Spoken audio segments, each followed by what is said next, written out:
Jau nuo pavasario miestų ir miestelių viešos erdvės ima puoštis įvairiausiais gėlynais. Didelė dalis jų būna sukurti naudojant daugiamečius augalus, dalis jų yra sudaryti iš vienmečių augalų. Pasižvalgykime po keletą gėlynų, kurie 2025 metų sezoną puošia Anykščių miestą. Dažniausiai mes praeiname pro šalį, lengvai užmesdami akį į mus patraukusi gėlyną ir per daug nesigilinam, kas ten pasodinta, kodėl mums gražu arba kodėl mums negražu. O aš norėčiau tiesiog pasigilinti ir pasižiūrėti, kokiegi čia augalai yra susodinti ir kokiu būdu galima išgauti vienokius arba kitokius spalvinius derinius. Šis gėlynas yra labai ryškus ir labai spalvingas. Jeigu jums tokie patinka, galite tiesiog pasinaudoti tokiais augalais ir susikurti pas save kažką tai panašaus. Ryškiausias akcentas yra pelargonijos. Yra nemažai geltonos spalvos, šiek tiek baltos spalvos, šiek tiek violetinės spalvos.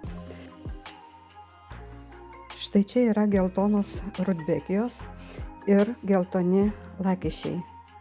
Labai gražiai dera vieni su kitais šitie žiedai. Dar yra įsimaišiusi ašuotė, kuri jau yra šiek tiek pageltusi. Rudbekijos yra naudojamos ir dar kitos, štai šitos didesnės. Jos atrodo tikrai labai gražiai, spūdingai, tarsi saulėgrąžos, tarsi miniatiūrinės saulėgrąžos. Violetinė spalva tai yra šalavijai. Šalavijai naudojami čia vienos veislės, kiek matau, ir jie tokie yra šiek tiek aukštesni, iškylę virš šito gėlyno ir sudaro tokias gražias vertikales. Dar yra naudojamos verbenos patagoninės, kurios yra neaukštos, kaip matot, ir jos vėlgi duoda šiek tiek kitokį violetinį atspalvį. Labai gražiai šitame gėlyne atrodo kosmėjas. Man atrodo, kad čia pasodinta vienos rūšies kosmėja, bet kadangi jos žiedai nužydėdami keičia atspalvį, atrodo, kad tai yra pasodintos kelios, bent jau dvi rūšis. Jeigu gerai įsižiūrėtume, tai pastebėtume, kad nauji jauni žiedeliai yra tamsios spalvos, kuo jie yra jaunesni, tuo yra tamsesni, o vėliau, kada jie labiau skleidžiasi, jie ima šviesėti nuo saulės tikriausiai ir jau gana pagyvenę žiedai yra šviesios rožinės spalvos. Tas toks perėjimas vienos spalvos į skirtingus atspalvius sukuria labai gražų tokį spalvinį derinį. Balta spalva šitame gėlyne duoda tokį lengvumą, ažūriškumą ir baltą spalvą čia suteikia gauros ir baltos liudpėdės. Liudpėdžių yra labai nedaug, vietomis tik tais kažkur tai taip taškeliais, o gaurų yra daugiau ir jos tiesiog šitas spalvas truputėlį lyg ir atskiedžia, lyg ir padaro jas netokiomis sunkiomis, netokiomis sodriomis. Tokio įveda tokio lengvumo. Labai gražiai atrodo kosmėjos, man labai patinka šitam gėlyne būtent šitos gėlės. Jos su gaurom labai gražiai atrodo, tas ažūriškumas labai gerai išryškėja. Ir kaip matot, raudona, rožinė. Tai yra labai, iš tikrųjų, margas gėlynas, labai ryškus.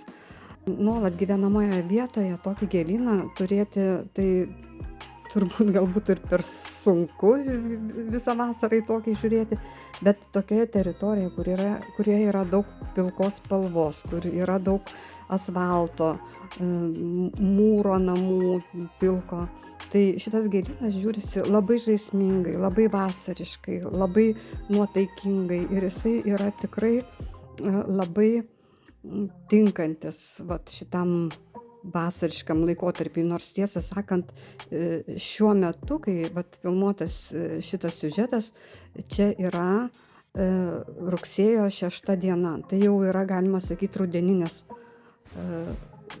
gėlynas ir kad rudenio pradžioje mes matytume tiek daug ryškių spalvų, tai yra tikrai jau nebe toks jau dažnas reiškinys ir jisai tikrai labai džiugina akį. Dar iš čia esančių augalų galiu paminėti, kad yra naudojama kleomė. Tai toksai irgi ažūrinis augalas, kuris jisai yra vienmetis, žydi visą vasarą ir gėlynams vėlgi suteikia tą tokio lengvumo pojūtį. Štai taip atrodo šitas žaismingas, gražus, vasariškas gėlynas. Labai būtų buvę įdomu pasižiūrėti, kaip jisai atrodė anksčiau, kaip jisai vystėsi, bet deja, aš jį nufilmavau jau rudenio pradžioje. Ir net negaliu pasakyti, kiek ilgai dar jisai džiugino gyventojus Anykščių, bet manau, kad šitos gėlės iki pirmųjų šalnų tikrai išsilaikė, nes čia yra naudojamos pagrinde vienmetės gėlės, kurios žydi visą sezoną ir kurios nunyksta tiktais atėjus šalnoms.